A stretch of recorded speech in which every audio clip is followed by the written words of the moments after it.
ये है भारत के 7 सबसे महंगे कथावाचक। किसी की फीस लाखों में तो किसी की करोड़ों में है। जानिए आपके पसंदीदा कथावाचक कितनी फीस लेते हैं। बागेश्वर बाबा और मोरारी बापू की फीस जानकर आपके होश उड़ जाएंगे। 7वें नंबर पर है देवी चित्रलेखा का नाम, जो भारत के सबसे चर्चित कथावाचकों में से एक है। उनकी एक अच्छी खासी फैन फॉलोइंग है। बचपन से ही अध्यात्म के पथ पर चलते हुए महज 4 साल की उम्र में उन्होंने इस दुनिया में अपने कदम रख दिए थे। फिर क्या था, उन्होंने विभिन्न स्थानों पर जाकर कथाओं में भाग लेना शुरू कर दिया। एक अनोखी कहानी ये है कि जब वे मात्र 6 वर्ष की थी तब उनके गुरुजी ने उन्हें माइक सौंप दिया ताकि वो लोगों के बीच में जाकर अपनी कथाएं सुना सके। आज 27 वर्षीय देवी चित्रलेखा एक कथा के लिए 5 से 6 लाख रुपए तक फीस लेती है। छठे स्थान पर विराजमान है पंडित प्रदीप मिश्रा, जो अपनी अद्वितीय शिव महापुराण कथाओं के जरिए अनगिनत लोगों को अपना दीवाना बना चुके हैं। मध्य प्रदेश के सीहोर जिले के रहने वाले प्रदीप मिश्रा को सीहोर वाले पंडित के नाम से भी जाना जाता है और बचपन से ही प्रदीप मिश्रा शिव कथा सुनाते आ रहे हैं। उनके वीडियो लोगों के बीच अक्सर चर्चा में बने रहते हैं। पंडित प्रदीप मिश्रा एक शिव पुराण कथा के लिए 7 से 8 लाख रुपए तक फीस लेते हैं। कुछ रिपोर्ट में ये रकम 21 लाख तक बताई गई है। 5वें स्थान पर विराजमान है भारत की सर्वाधिक प्रतिष्ठित महिला कथावाचक जया किशोरी।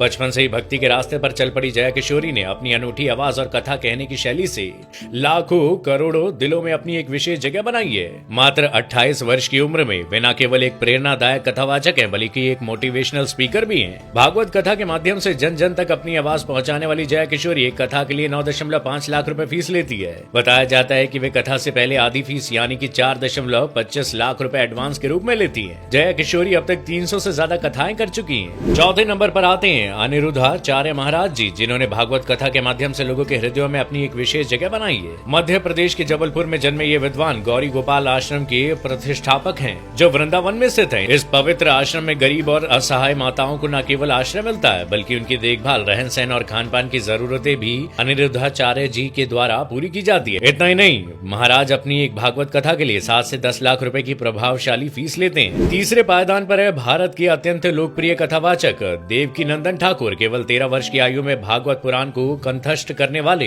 देवकी नंदन ठाकुर ने न केवल भारत बल्कि विश्व भर में अपनी कथाओं के जरिए धर्म का प्रचार किया है। 12 सितंबर 1978 को मथुरा में जन्मे 45 वर्षीय देवकी नंदन ठाकुर को धर्म रत्न और यूपी रत्न जैसी प्रतिष्ठित उपाधियों से सम्मानित किया गया है। महज 6 साल की उम्र में घर छोड़कर भक्ति के मार्ग पर चल पड़े देवकी नंदन ठाकुर एक कथा के लिए 10 से 12 लाख रुपए की फीस लेते हैं। दूसरे स्थान पर है विश्व विख्यात हिंदू कथावाचक मोरारी बापू। श्री राम कथा के माध्यम से विश्व भर में अपनी अनूठी पहचान बनाने वाले मोरारी बापू का जन्म 25 सितंबर 1946 को गुजरात के तलगा जरदा गांव में हुआ था। 77 वर्षीय मोरारी बापू, जिनका वास्तविक नाम मोरारी दास प्रभुदास हरियाणी है, ये अब तक 900 से अधिक राम कथाएं सुनाकर लोगों को आध्यात्मिक ज्ञान की गहराइयों में ले जाने का काम कर चुके हैं। उनकी कथाएं केवल भारत ही नहीं बल्कि America, England, Brazil, Bhutan, Dubai, Australia, दक्षिण अफ्रीका और केन्या सहित कई देशों में भी प्रशंसा प्राप्त कर चुकी है। मोरारी बापू की फीस के बारे में भले ही आधिकारिक जानकारी उपलब्ध न हो, लेकिन उनकी लोकप्रियता और उनके द्वारा की जाने वाली उदार दान गतिविधियां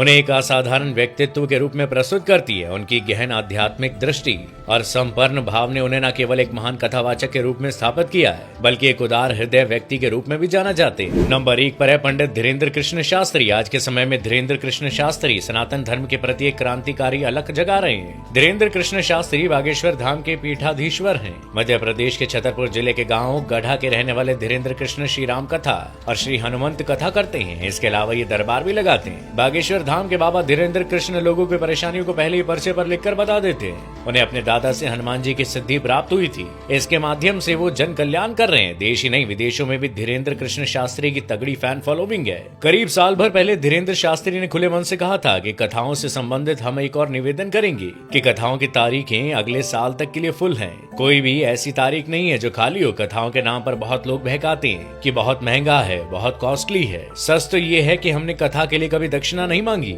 जो व्यवस्था है सिर्फ व्यवस्था मांगी। पंडाल ज्यादा चाहिए होता है। बहुत लोग पागल हुए रहते हैं। बागेश्वर धाम के लिए भंडारा चाहिए रहता है। कलाकार जो आते हैं उनकी व्यवस्था, गाड़ियों की व्यवस्था, रुकने की व्यवस्था और अन्नपूर्णा भंडारा जो चल रहा है उसके लिए सहयोग। इसलिए कथाओं को वही ले जो व्यवस्था बना पाए, खेल बिल्कुल ना समझे। जानकारों के मुताबिक पंडित धीरेन्द्र कृष्ण शास्त्री की एक कथा पर 2 करोड़ से 5 करोड़ तक का खर्चा आता है। इनमें से आपके पसंदीदा कथावाचक कौन है, हमें कमेंट करके जरूर बताइएगा।